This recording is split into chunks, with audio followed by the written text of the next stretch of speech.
Hello everybody, today I'm going to be talking about Johann Vermeer. This is my second video blog ever, so hopefully it's a lot more exciting than my last one. Uh, anyways, Johann Vermeer was a very famous artist from the Baroque era, and he was very famous for his indoor drawings of the merchant class. And the majority of his paintings were of these. He did some religious paintings and some landscape paintings, but the majority of his paintings, almost all of them, were of the middle class and were indoors as well.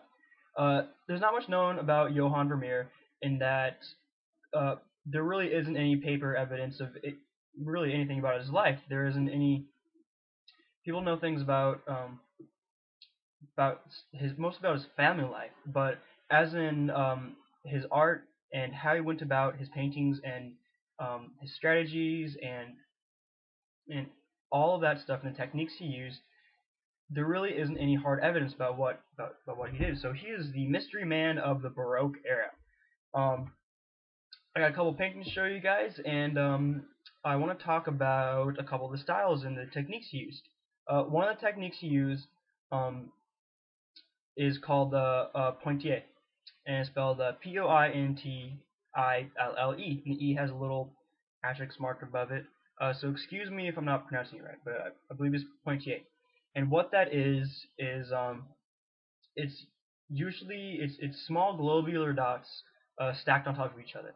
And emphasis there is globular, in that the globular, not flat, globular dots creates sort of a 3D effect, and it makes whatever you're dotting to stand out in your painting. And usually it's done with a pure white or a off yellow color. And I have one right here. This is called Mistress and the Maid. And you can see right off the bat, where's my pointer? You can see right off the bat, right here is that pointier works. And this band of pearls or jewels, and also this necklace she has right here, is the pointier, and that is the accumulation of many, many layers of small globular dots stacked on top of each other. And that gives a very, very bright effect that it really makes those jewels stand out. And things like this were important because it was of the middle class. They didn't really have that much jewelry, and many they weren't very decorated as the upper class. And so little things like that really stood out and really helped accentuate the paintings.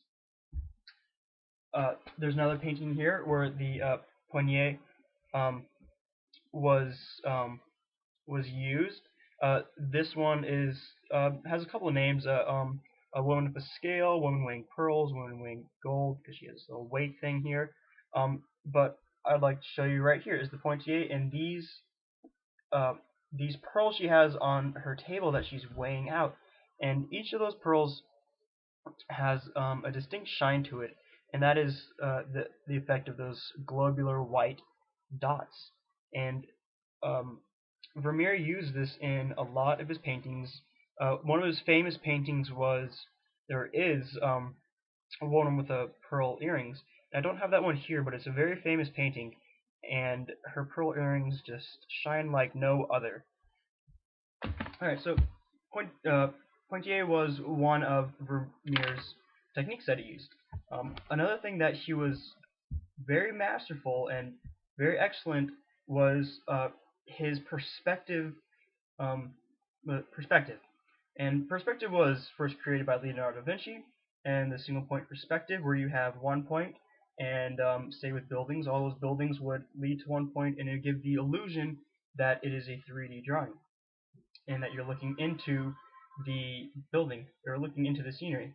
Well, Vermeer was a master at perspective in small rooms, and not really so much like looking down an alleyway type perspective, but a perspective that gives the illusion that you're in an actual room.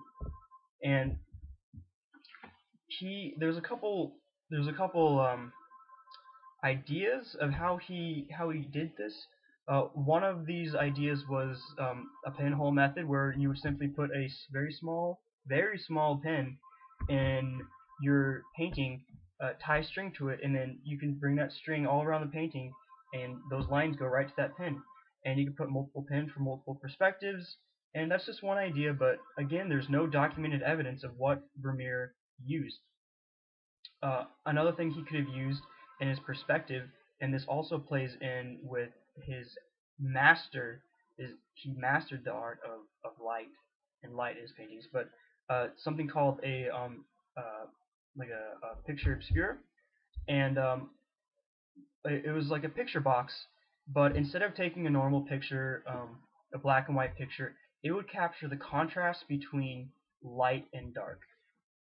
And after I show a couple of these paintings, I'll show what an actual what one of these obscure pictures looks like.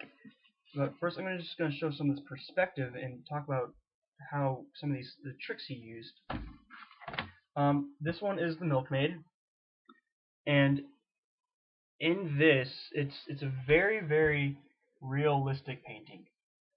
It's just a normal milkmaid. Again, Vermeer really liked using the middle class. They're very excellent paintings and just show what life was like just in everyday scenes. And first off, the perspective, it's not like single point perspective where something's going on or going off in a distance. But what he would use a lot is perspective illusions. And what those were see, well, I guess the easiest way is to show this, but the corner of this wall is not at a 90-degree angle. This corner is it's slanting towards up the picture. Whereas if you look at this window right here, this window is at more of a 90-degree angle than this wall. And since the wall is tilting down this way, it leads you towards her breakfast table right here. And Vermeer was an excellent. He used these illusions a lot. Many times you'd see these tables. These tables may not be 90-degree angles. If you measure this angle and what this angle would be, it wouldn't be a square table or 90-degree angles here at all. So he used these perspective illusions to make his paintings look realer, if realer is a word.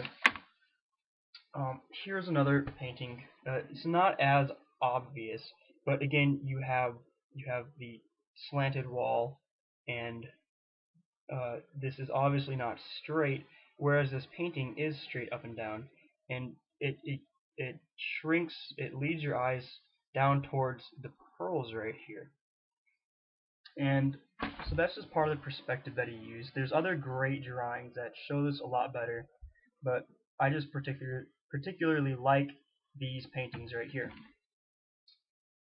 The picture obscure box.